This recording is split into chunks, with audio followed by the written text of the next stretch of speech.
Kamča. Nová psychiatrická liečebňa bola v piatok 24.9. konečne otvorená. Po vyriešení 4 najvážnejších prípadov už opäť išlo všetko ako po masle.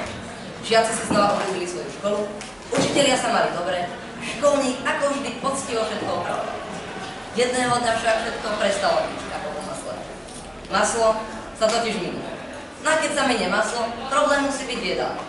A tak sme sa išli pozrieť do tejto kliniky, teda do juniorskej elitnej diabeticko-asociálno-liečebno-ekologickej nemocnice, skrátene do jedálne.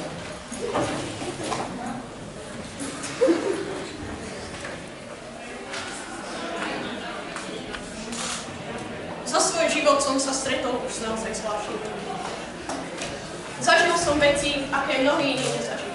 Vlastne prvýkrát, keď som prišiel do školy, po stretnutí s niektorými žiakmi a učiteľmi som si myslel, že po všetko už budú môj.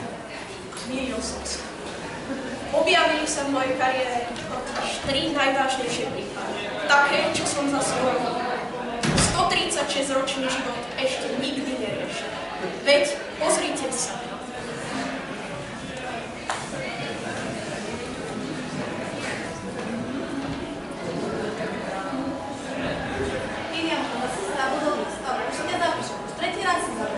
Nie, skúste mi radšej povedať niečo o sebe. Ako sa voláte?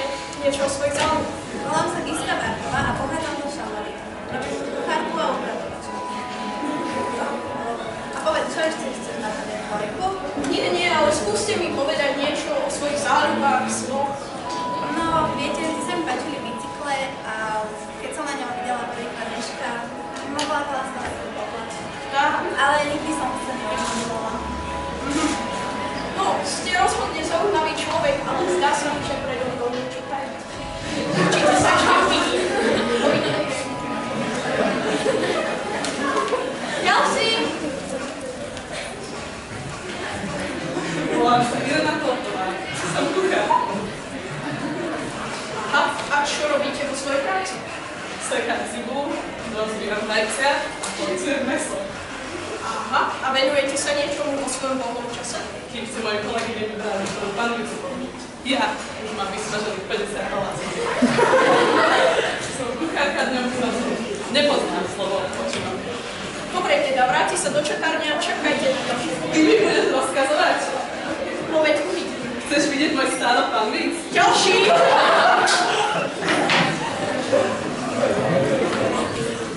Ďalší!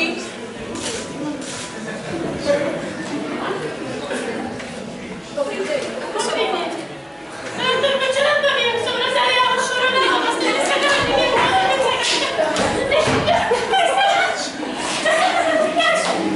A trápi vás niečo? Jasne, že ma trápi.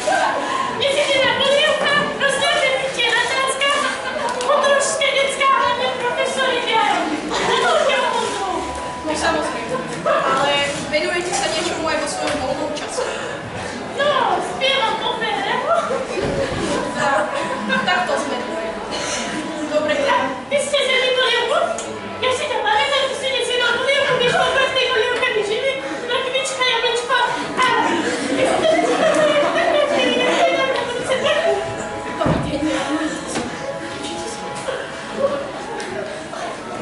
Obzeral som sa, počúval som a časy som aj zacítil. Ale s týmto som sa ešte nikdy stretol. Navonok títo ľudia totiž vyzerali ako milí, spokojní, šťastní ľudia. Nemusel som však dlho rozmýšľať a dospel som k záveru, že trpia na ťažké psychiatrické.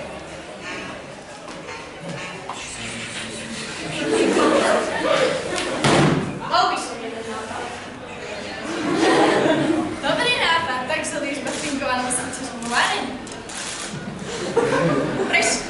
Kuchárky si budú myslieť, že sú ťažia vo varení a pritom celé bude liečebná práca. Tak poďme na to.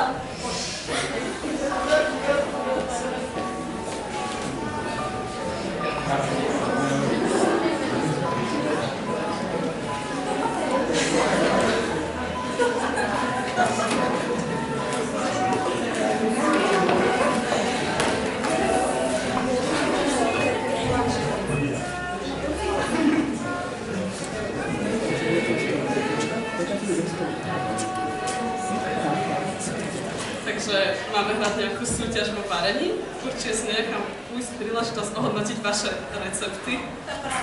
Chcem vedieť, ako to je bol so stresom. Ja, že som niečo presolila. Keď už tak presladila z láska. Keby skladá, už nemáme to celé.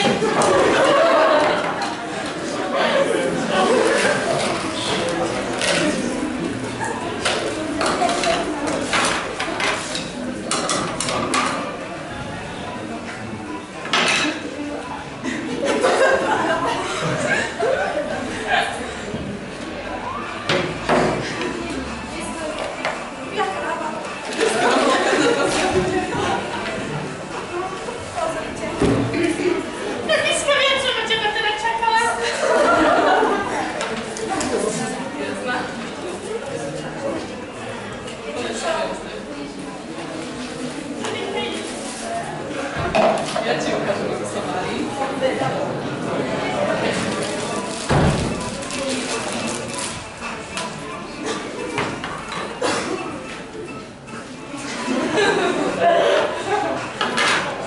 Čo si sa mi s koňom zrazila? Nie, to s bicyklom dneska ráno. Ja som zrazila bicyklom. Nebol to dečka, neboj sa. Irenka, nám bez teba nemôžeme už tak.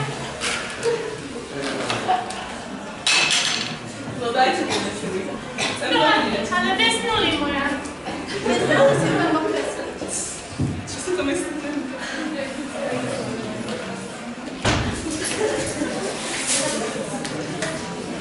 To teraz vám ukážem No amatérky. už len ty raz.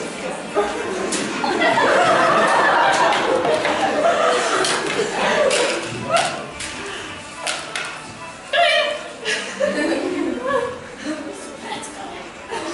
Troška ty pozrieš. Ale čo by?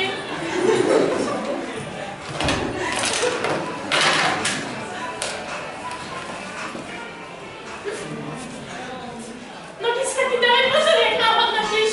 A veď jednotka je Je to dobré na číslo. najlepšie škole.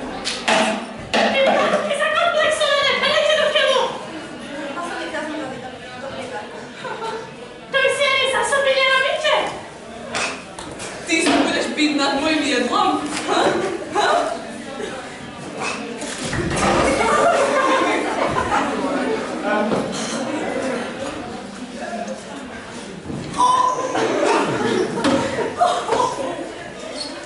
Kolegyne, ja myslím. Ty nemyslíš. Ja to myslím vážne, dôležité nie je vyhrať, ale zúčastniť sa. No, asi máš pravdu.